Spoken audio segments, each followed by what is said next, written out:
वालेकुम। I am अफरा से आप मोहल एडवोकेट। मैं लाहौर हाई कोर्ट में प्रैक्टिस करता हूँ। आज का जो हमारा मौजू है, इस पर बहुत ज़्यादा क्वेश्चन मुझसे पूछे गए कि कोर्ट मैरिज में जो प्रॉब्लम्स क्रिएट होती हैं और ये शादी कैसे की जाती है, कि उसका एक मुकम्मल मैकेनिज़्म क्या है। तो आज का टॉपिक हमारे इसी सिलसिले में है। सबसे पहली बात तो ये है कि पंजाब में जो लड़का है उसकी उम्र 18 साल से कम नहीं होनी चाहिए और जो लड़की है उसकी उम्र 16 साल से कम नहीं होनी चाहिए। उसके बाद कुछ डॉक्यूमेंट्स की भी हमें ज़रूरत पड़ती है। शनाख्ती कार्ड की फ़ोटोकॉपी। इसके अलावा अगर शनाख्ती कार्ड नहीं है तो फ़ोटो से काम चलाते हैं। और दूसरी चीज़ इसमें याद रखनी है आपने कि गवाहान भी चाहिए होते हैं। यूजुअली जब कोई भी हमारा जो क्लाइंट है वो हमें अप्रोच करता है कि हमने निकाह करवाना है, तो उस सिलसिले में सबसे पहली चीज़ जो हम मद्देनज़र रखते हैं वो उनकी प्रोटेक्शन का ख्याल रखते हैं। क्योंकि जब भी हम निकाह करवाते हैं, बहुत सारे लड़के जो हैं वो हमें कहते हैं कि हमने सिर्फ निकाह करवाना है, बाकी किसी चीज़ की ज़रूरत नहीं है हमें। अगर कल को लड़कियां मुकर जाती हैं तो वो लड़के के लिए बहुत प्रॉब्लम क्रिएट होती है। अभी कुछ दिन पहले की बात है कि एक मेरे पास निकाह के लिए मैंने कहा कि आप ऐसा करें कि कोर्ट में बयान करवा लें, लेकिन लड़के ने कहा कि हमें कोर्ट में बयान नहीं करवाने, लेकिन उस पर FIR हो। और लड़की जो है वो अपने वालिदैन के साथ मिल गई। इसलिए मैं कहता हूं कि जब भी कोर्ट मैरिज आपने करवानी है तो जो कानूनी चाराजोई है वो आपने ज़रूर करनी है। अगर लड़की के घर वाले जो है वो आ जाते हैं या मारते पीटते हैं, हरासा करते हैं, तो आपके पास कंप्लेंट की रेमेडी मौजूद है। यूजुअली हम क्या करते हैं कि फैमिली कोर्ट की डिक्री ले लेते हैं। अगर FIR हो भी जाए और अगर फैमिली कोर्ट ने फैसला कर दिया है, तो उनका फैमिली लॉ एक स्पेशल लॉ है और FIR जो है वो जनरल लॉ के तहत होती है। Special law prevail over general law.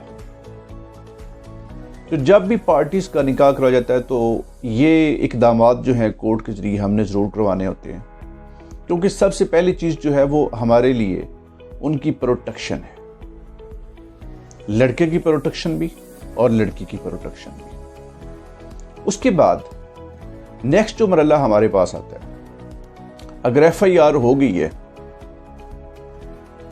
उस सूरत में हमारे पास क्वैशमेंट की रेमेडी हो जाती है। बेल करवाओ, उसके बाद क्वैशमेंट जो है वो हाई कोर्ट में करो। अगर ये नहीं तो इसके अलावा भी हमारे पास रेमेडी है। 249A CRPC के तहत अक्विटल करवा लेते हैं। क्योंकि मैं ये बार बार एक ही चीज़ कह रहा हूँ कि हमारे लिए जो सबसे बड़ी चीज़ होती है वो ये है कि हमने उस केस में से जो भी लड़के पे FIR लॉन्च हुई है उसको बचाना। अगर लड़की है तो उसको प्रोटेक्शन दिलाना। अगर ये हम इकदामात कर लेते हैं तो फिर लड़का भी बच जाता है और लड़की भी बच जाती है। अगर लड़की के घर वाले जो हैं वो लड़की को ले जाते हैं तो उसको रिकवर भी करवाना। ये सारी चीज़ें जो हैं, बीइंग अ लॉयर, हम इनको जो है वो प्रोटेक्ट करते हैं, क्योंकि हमारे क्लाइंट की जो सेफ्टी होती है वो सबसे ज़्यादा हमारे लिए अहम होती है। कुछ दिन पहले की बात है कि मेरे पास एक पार्टी आई, उन पर FIR ही थी। तो उन्होंने कहा कि हमने तो निकाह नामा जो है वो हमारा जिससे हमने करवाया था उसके पास रह गया, वो हमें दे भी नहीं रहा, हमारे पास कोई सबूत भी नहीं है। तो याद रखें कि निकाह नामा की जो कापियां हैं ये आप ज़रूर लें,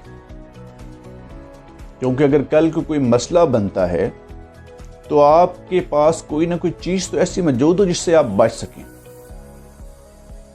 اور کورٹ کے ذریعے سے جو عمل ہے، جو قانونی چارہ جوئی ہے، وہ آپ ضرور اختیار کریں. کبھی ایسا نہیں ہونا چاہیے، چاہے آپ کو کوئی کہے یا نہ کہے، یہ بات آپ طے کر لیں کہ آپ نے جو قانون میں چیزیں دی گئی ہیں، جو ریمیڈیز دی گئی ہیں، آپ نے ان کو ضرور اویل کرنا ہے. اس سے یہ ہوتا ہے کہ آپ کی 100% سیفٹی ہو جاتی ہے.